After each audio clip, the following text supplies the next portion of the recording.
નમસ્તે વિદ્યાર્થી મિત્રો, આજે આપણે પોલિમર ચેપ્ટર છે તેનું રિવિઝન કરીશું. આગળના ચેપ્ટરમાં તમે જૈવિક અણુઓ વિશે રિવિઝન લેક્ચરનો સ્ટડી કર્યો હશે. જે બાયોમોલેક્યુલ જૈવિક અણુઓ છે એમાં જે ગ્લુકોઝ છે એનું રેખીય બંધારણ કઈ રીતે આવ્યું, ગ્લુકોઝ, ફ્રુક્ટોઝ, ગેલેક્ટોઝ છે એના બંધારણ, રેખીય બંધારણ, એના ઉપરથી એના ચક્રીય બંધારણ, એમાં પણ હાવર્થ અને પ્રક્ષેપ સૂત્ર આપણે જોયા હતા. અને તેના આધારે જ આપણે ડાયસેકેરાઇડ એકમમાં બે મોનોસેકેરાઇડ એકમ ગ્લાયકોસિડિક બંધથી કઈ રીતે જોડાય છે તેની ગોઠવણી છે આપણે સારી રીતે કરી શકીએ. એના વિશે આપણે બધું ડિટેલમાં જોયું હતું. આજે આપણે રિવિઝનમાં સ્ટાર્ટ કરીએ છીએ પોલિમર.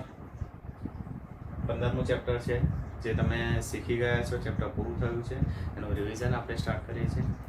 શરૂઆતમાં બે એક ટોપિક છે એકદમ સહેલા છે, ઘણી બધી માહિતી તમને ધ્યાનમાં હશે, પણ શરૂઆતમાં એ ટોપિકથી આપણે શરૂઆત કરવી પડે.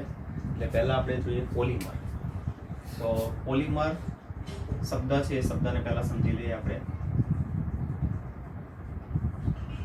તો પોલિમર છે એ બે ગ્રીક શબ્દો ઉપરથી આવેલો છે.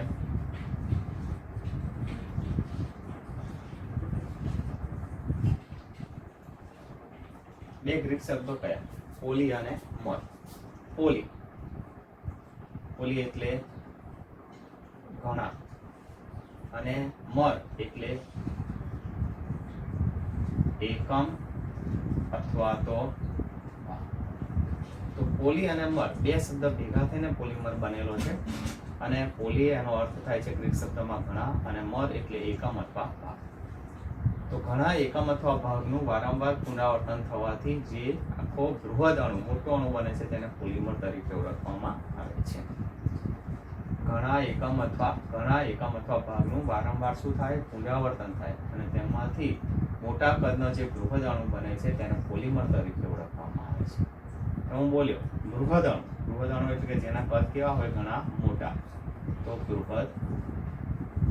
બૃહદ અણુ હોય, કદ ઘણા મોટા હોય, તો તેના આણ્વીય દળ પણ કેવા હોય? ઊંચા હોય. તો આ જે બૃહદ અણુઓ છે તેના આણ્વીય દળ 10³ થી 10⁷ યુનિફાઈડ જેટલા ઊંચા આણ્વીય દળ ધરાવે છે.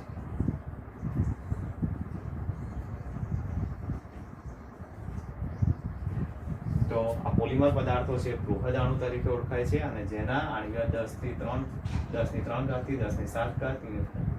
માસ જેટલા ઊંચા આણ્વીય દળ તેઓ ધરાવે છે. એટલા માટે તેને શું કહેવામાં આવે છે? બૃહદ અણુ કહેવામાં આવે છે. હવે તેના ઉદાહરણ વિશે જોઈએ. તો બહુ જ પ્રચલિત ઉદાહરણ છે, આગલા ધોરણથી તમે શીખી ગયા. ઇથિન છે. ઇથિનમાંથી પોલિથીન જે બનાવવામાં આવે છે, એ ઇથિનમાંથી પોલિથીન બનાવવામાં આવે છે. તો ઇથિનને અનેક એકમો એકબીજા સાથે જોડે અને લાંબો બૃહદ અણુ બને છે, જેને પોલિથીન કહેવામાં આવે છે, અને પોલિમર જ છે. ઇથિન છે, ઇથિનનું બંધારણ લખીએ. ઇથિન આલ્કીન છે, બે કાર્બન ધરાવતો alkene, CH2 double bond CH2. એના અસંખ્ય એકમો એકબીજા સાથે પોલિમરાઇઝેશન પ્રક્રિયાથી જોડાય છે, અને તેમાંથી પોલિથીન બને છે. CH2 કૌંસ કરી અને કૌંસ કે બહાર. પોલિમર લખો છો ત્યારે આ કૌંસ આ રીતે ક્રોસ કરવાનો, આની જોડે બંધ જોડે, અને બહાર n આ n ન લખો તો પણ તે પોલિમર ન કહેવાય. એટલે n ખાસ લખવાનું છે, તમારે ધ્યાનમાં રાખવાનું છે. ઘણા બધા સ્ટુડન્ટ્સને આ કોમન મિસ્ટેક જોવા મળે છે. તો ઇથિનમાંથી પોલિથીન બને છે. તો ઇથિન અને એમાંથી પોલિથીન. હવે કેટલાક શબ્દો સમજી લે. પોલિમર જે હોય છે, મોનોમર કોને? તો મોનોમર કોને કહેવાશે? તો આ પોલિથીન બને છે, એમાં જે પ્રક્રિયા તરીકે જે વપરાય છે એ ઇથિન છે. અને આ ઇથિનમાંથી પોલિથીન બને છે. તો ઇથિનના અનેક એકમો એકબીજા સાથે જોડીને પોલિથીન બને છે. તો આ ઇથિન છે, ઇથિન શું કહેવાશે? મોનોમર કહેવાશે. તો પોલિમરથી બનાવવા માટે જે જરૂરી પ્રક્રિયા હોય છે એ શું કહેવાય છે? મોનોમર તરીકે ઓળખાય છે. પ્રક્રિયા હોય છે, પ્રક્રિયાને પોલિમરાઇઝેશન તરીકે ઓળખવામાં આવે છે. મોનોમરના અનેક એકમો એકબીજા સાથે રાસાયણિક પ્રક્રિયાથી જોડાય છે, અને એ જોડાણ હોય છે સહસંયોજક બંધનું જોડાણ છે. તો મોનોમરના અનેક એકમો સહસંયોજક બંધથી એકબીજા સાથે જોડાય અને જે પોલિમર બનાવે છે પોલિથીન છે. તો આ પોલિમર બનવાની જે આખી પ્રક્રિયા છે, રાસાયણિક પ્રક્રિયા, તેને પોલિમરાઇઝેશન તરીકે ઓળખવામાં આવે છે. પોલિમરાઇઝેશન પ્રક્રિયામાં જે જોડાણ થતું હોય છે એ જોડાણ સહસંયોજક બંધ દ્વારા થતું હોય છે. આ એક ખાસ ધ્યાનમાં રાખવાનું છે. હવે આપણે જોઈએ આવર્તનીય એકમ.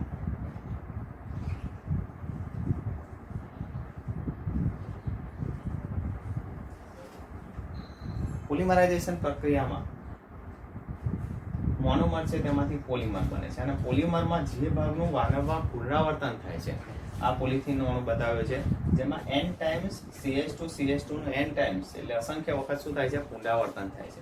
તો આ CH2 નું જે પુનરાવર્તન થાય છે, આ જે ભાગનું પુનરાવર્તન થાય છે એ ભાગને શું કહેવામાં આવે છે? આવર્તનીય એકમ કહેવામાં આવે છે.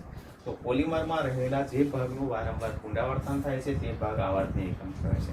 તો પોલિથીન જે અહીંયા આગળ પોલિમર છે એમાં આવર્તનીય એકમ કયો થઈ જશે? CH2. પોલિમરાઇઝેશન અંશ.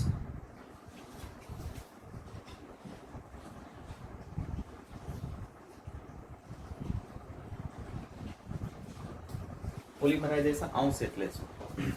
તો જે પોલિમર બન્યો છે પોલિમરમાં જે આવર્તનીય એકમ હોય છે CH2 એનું જેટલી વખત પુનરાવર્તન થતું હોય એની સંખ્યાને શું કહેવામાં આવે છે? પોલિમરાઇઝેશન અંશ. અલગ અલગ પોલિમર હોય તેના માટે એનનું મૂલ્ય જુદું જુદું હોય. એનના મૂલ્યના આધારે જે પોલિમર છે પોલિમરની શૃંખલાની જે લંબાઈ છે લંબાઈ નિશ્ચિત થતી હોય, એના આણ્વીય દળ નક્કી થતા હોય ને એના આધારે જ એના ગુણધર્મો હોય.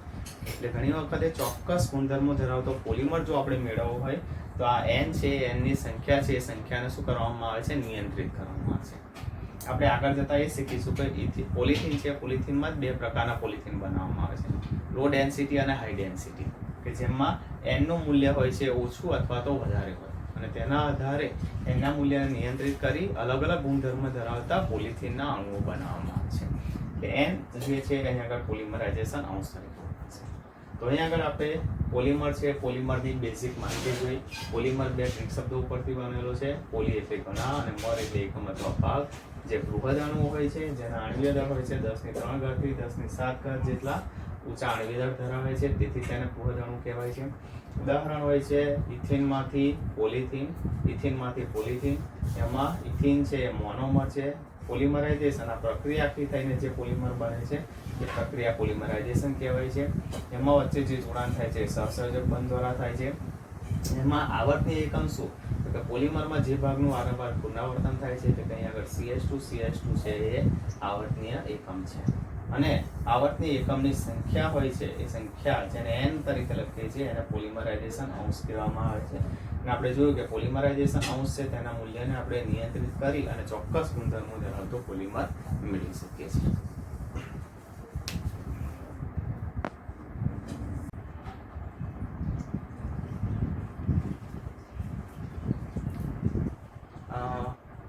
નેક્સ્ટ ટોપિક આપણે જોઈએ પોલિમર પદાર્થો છે. પોલિમર પદાર્થનું વર્ગીકરણ.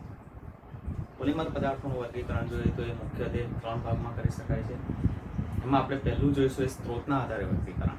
સ્ત્રોત એટલે પોલિમર જ્યાંથી આપણને મળે છે એ સ્ત્રોતના આધારે તેનું વર્ગીકરણ જોવું છે. તેમાં પહેલો સ્ત્રોતના આધારે વર્ગીકરણ કરીશું તો કુદરતી પોલિમર, કે જે આપણને કુદરતમાંથી જ મળે છે, બૃહદ અણુ અથવા પોલિમર સ્વરૂપે મળે છે, એટલે કુદરતી પોલિમર. બીજું જોઈશું એ અર્ધ સંશ્લેષિત પોલિમર, એટલે કે કુદરતમાંથી જે પોલિમર મળે છે તેના ઉપર રાસાયણિક પ્રક્રિયા કરી અને મેળવવામાં આવતા પોલિમર તે અર્ધ સંશ્લેષિત પોલિમર થશે. અને ત્રીજું થશે સંશ્લેષિત પોલિમર. સંશ્લેષિત એટલે માનવ નિર્મિત પોલિમર, કે જે આપણે રાસાયણિક પદાર્થોનો ઉપયોગ કરી રાસાયણિક પ્રક્રિયા દ્વારા તેમાંથી આપણે બૃહદ અણુ એટલે કે પોલિમર મેળવીએ છીએ. પરીક્ષા માટે આ એક અગત્યનો ટોપિક છે. એમાંથી MCQ પણ પૂછી શકાય છે. 2 માર્કમાં સ્ત્રોતના આધારે પોલિમર પદાર્થનું વર્ગીકરણ સમજાવો એવું કરીને પણ તમને પ્રશ્ન પૂછી શકાય છે. આમાં જે ઉદાહરણો આવશે ઉદાહરણો વિશે જ આપણે આગળ ચેપ્ટરમાં ડિટેલમાં જોવાના છે. એની રાસાયણિક પ્રક્રિયા, એના ગુણધર્મો, એના ઉપયોગો વગેરે. એટલે આ ટોપિક છે સમજવો ખૂબ જ જરૂરી છે. તો પોલિમર છે એ પોલિમરનું વર્ગીકરણ જોઈએ આપણે.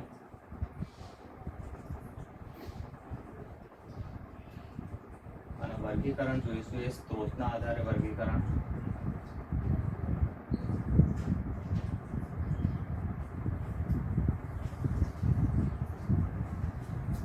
સ્ત્રોતના આધારે વર્ગીકરણ જોઈશું તો પહેલા વર્ગીકરણમાં જોઈએ તો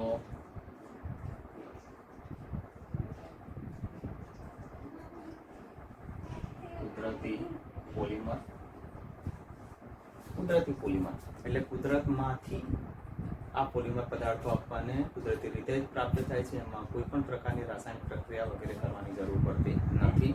એકદમ સાદું ઉદાહરણ જોઈએ તો આપણા આગલા ધોરણમાં જે શીખી ગયા તે પોલિમરનું ઉદાહરણ છે કુદરતી પોલિમર.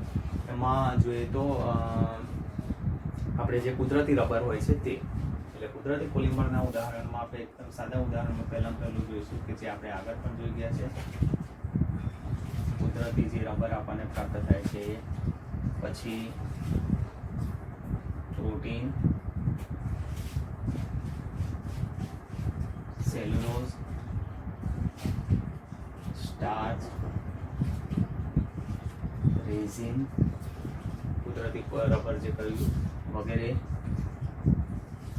એ કુદરતી પોલિમરના ઉદાહરણો છે કે જે આપણને કુદરતમાંથી જ મળે છે.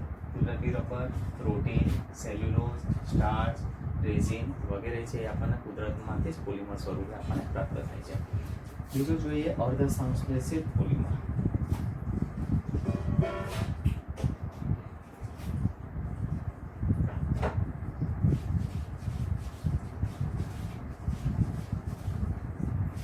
શબ્દ સમજી શકાય છે. સંશ્લેષિત એટલે માનવ નિર્મિત, અર્ધ એટલે સંપૂર્ણ માનવ નિર્મિત. અર્ધ એટલે શું? તો કે જે કુદરતી પોલિમર મળ્યા છે તેના ઉપર રાસાયણિક પ્રક્રિયા કરી અને તેના ગુણધર્મોમાં ફેરફાર કરી અને મેળવવામાં આવતા પોલિમર છે અર્ધ સંશ્લેષિત પોલિમર છે. એટલે સંપૂર્ણ માનવ નિર્મિત નહીં, કુદરતમાંથી પોલિમર મળે અને એમાં ગુણધર્મો છે એમાં ઇચ્છિત ફેરફાર કરી અને નવા ગુણધર્મો ધરાવતો પોલિમર મેળવવો છે તો એના માટે આપણે કહીશું અર્ધ સંશ્લેષિત પોલિમર કહેવાશે. સાદું ઉદાહરણ જોઈએ, કુદરતમાંથી જે રબર મળે છે કુદરતી રબર. કુદરતી રબરની ખાસિયત શું છે? ઇલાસ્ટિસિટી. કુદરતી રબર હોય છે એમાં સ્થિતિસ્થાપકતાનો ગુણધર્મ હોય છે, એ એની ખાસિયત છે. હા, તો એ સ્થિતિસ્થાપકતાને લીધે એને આપણે ઉપયોગ કરીએ છીએ. પણ કુદરતી રબર હોય છે એની સ્થિતિસ્થાપકતા હોવા ઉપરાંત એમાં જે અમુક ગુણધર્મો છે કે જે આપણને જોઈતા નથી અથવા તો એ નુકસાનકારક છે. ધારો કે કુદરતી રબર હોય છે હવામાંથી ભેજનું વધારે પ્રમાણમાં શોષણ કરે તો એની સપાટી ભેજવાળી રહે. કુદરતી રબર હોય છે એટલું મજબૂત હોતું નથી, તો એનામાં મજબૂતાઈ વધારવા માટે અને એનો જે ભેજ શોષણનો ગુણધર્મ છે ઘટાડવા માટે આપણે કુદરતી રબર છે એમાં સલ્ફર ઉમેરી તેનું વલ્કેનાઇઝેશન કરીએ છીએ. જે વલ્કેનાઇઝેશન કરી અને જે આપણે પોલિમર જે રબર મેળવીએ છીએ એ અર્ધ સંશ્લેષિત રબર કહેવાય છે. કે જે કુદરતી રબર અને એનું વલ્કેનાઇઝેશન કરી અને આપણે વલ્કેનાઇઝ રબર મેળવી, વલ્કેનાઇઝ રબર છે અર્ધ સંશ્લેષિત પોલિમર પદાર્થનું ઉદાહરણ છે.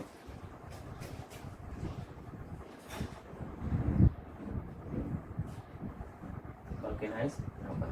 બીજા ઉદાહરણ જોવા હોય તો સેલ્યુલોઝ, એસિટેટ જે રિયોન તરીકે ઓળખાય છે એ રેસાનો પ્રકાર છે.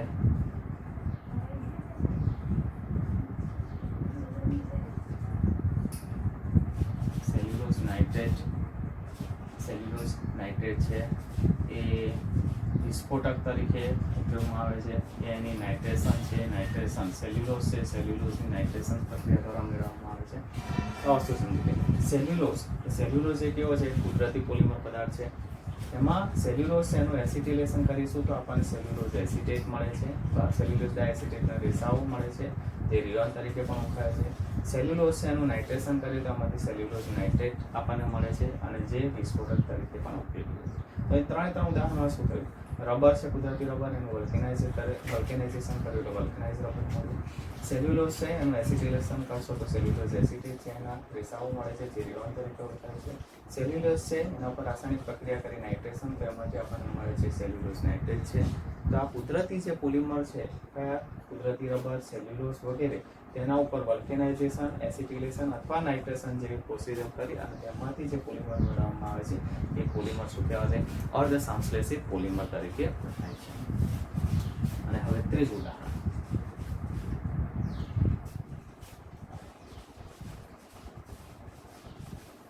સંશ્લેષિત પોલિમર એટલે કે માનવ નિર્મિત પોલિમર પણ આપણે એના માટે શબ્દ વાપરીશું, કયો વાપરીશું? સંશ્લેષિત પોલિમર.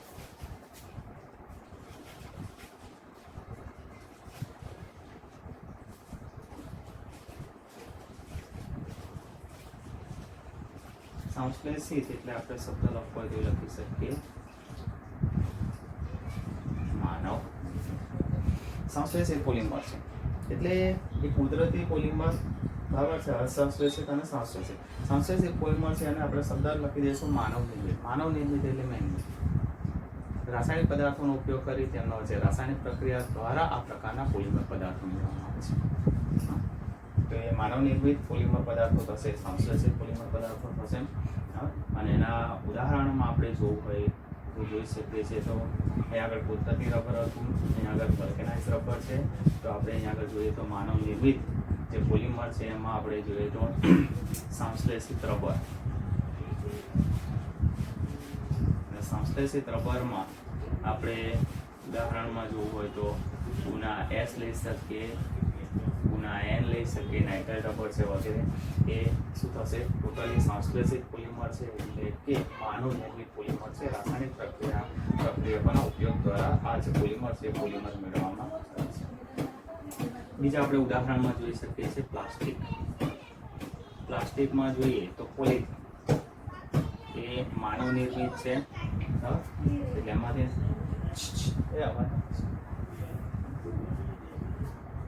પ્લાસ્ટિક પોલિથીન છે, એ પોલિથીન પ્લાસ્ટિક થશે, એટલે એ પણ માનવ નિર્મિત પદાર્થ છે. આમાં સંશ્લેષિત રેસાઓ જોઈએ.